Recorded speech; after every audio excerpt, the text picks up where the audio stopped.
students, today we are going to study the method of weighted average for calculating the index number. Now here, weight means what? Weight means the importance which we are giving to the commodities. As you know that in our life, certain commodities are very useful while certain commodities are in less use. So here, if you see A, B, C, D, E are suppose the commodities we are taking, and these are the importance in terms of percentage which is given to you. So you see 40% is assigned to A. That means A is more important compared to the other commodities. So now what we are supposed to do in calculating index number? In index number, when you have to calculate, I is the symbol which we will be using for index number. W will be the corresponding weight or importance which we will be assigning to the commodities. Now, here I you can calculate by the formula P1 upon P0 into 100. Now, what is the meaning of P1? The current price. P0 means the previous price or the base price.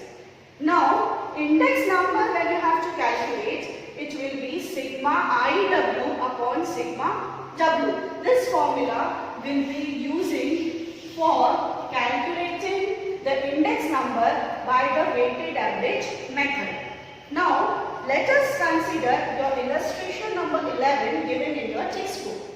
Here the items are A, B, C, D, E. The weights or the importance which is assigned is 40, 25, 5, 20, 10 to these items. If you total these weights, it is 100 because these weights are given in percentage.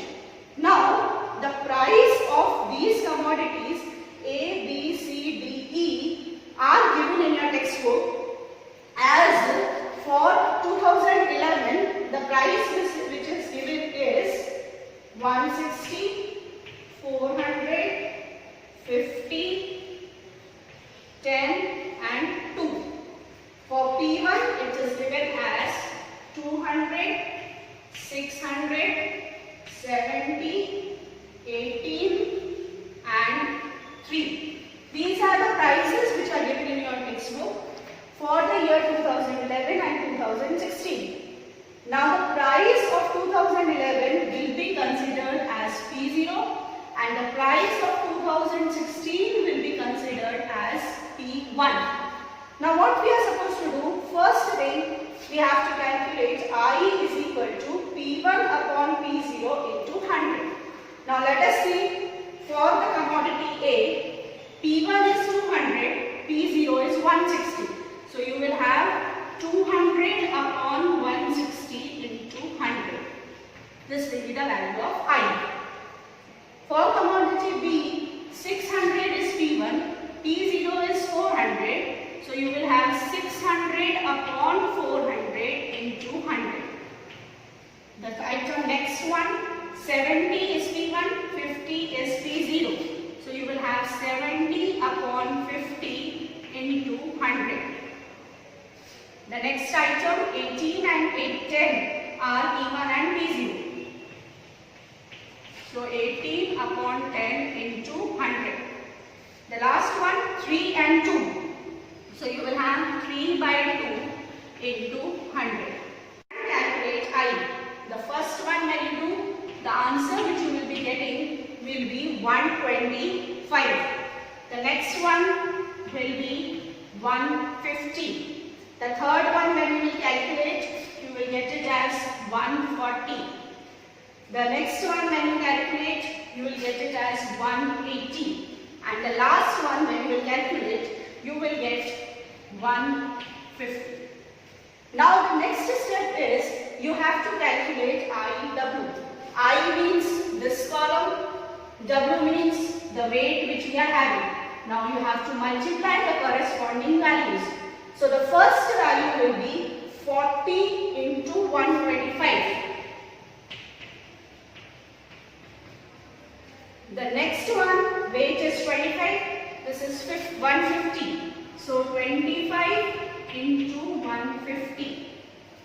The next is 5. This is 140. So 5 into 140. The next is 20 and 180. So you will have 20 into 180. The last one is 10 and 150. So you will have 10 into 150. Now what the answers which you will be getting on calculating will be 40 into 125, that is 5000. 25 into 150, the answer will be 3750. 5 into 140, the answer will be 700. 20 into 180, the answer will be 3600. 10 into 150, it will be 1500. The next step will be the total of these values. This when you will do, you will have 14,550. That is the total of IW. Now the formula for index number of 2016 will be sigma IW upon sigma W. So this is 14,550, that is the total of IW. Total of weight is given as 100. So you will have 145.50 as the index number. Solve question number 1-2 of exercise 1.3 given on page number 29 as your homework. These two questions are based on the method of weighted average which we have done today.